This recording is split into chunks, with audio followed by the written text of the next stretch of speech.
Now that the lighting's set up,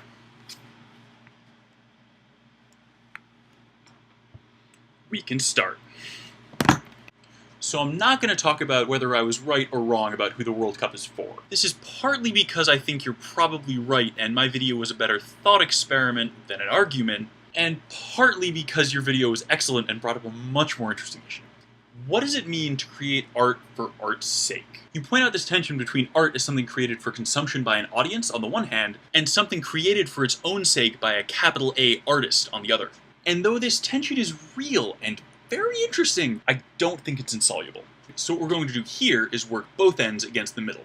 On the one hand, the problem with audiences is that they're at least somewhat arbitrary, because sometimes you don't have an audience, despite your best efforts. And sometimes your audience is composed entirely of Philistines and troglodytes with all the artistic sense of a piece of cold toast. So I personally am very uncomfortable with saying that art needs an audience in order to be art.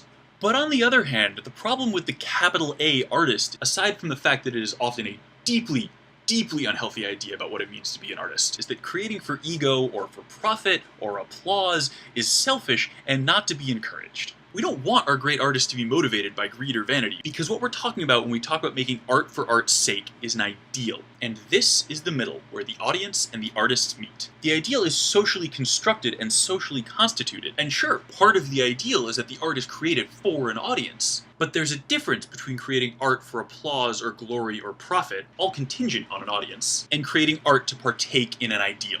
Now, the specifics of the ideal are up for debate. We can argue about whether the purpose of art is to transform the audience, or to educate them, or simply to produce dialogue of whatever kind. But all of these allow an artist to create art for art's sake, by looking to and creating in the name of the socially constructed ideal, even if their art is neither seen nor appreciated. In other words, to the riddle, if an artist arts in the forest and no one's around to see, is it still art?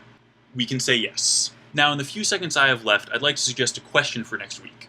Now, you're free to ignore it if you like, if something else in this video, or not in this video, inspires you. But I just listened to an episode of Radiolab, and this question seems really interesting to me. And the question is this: who is nature for?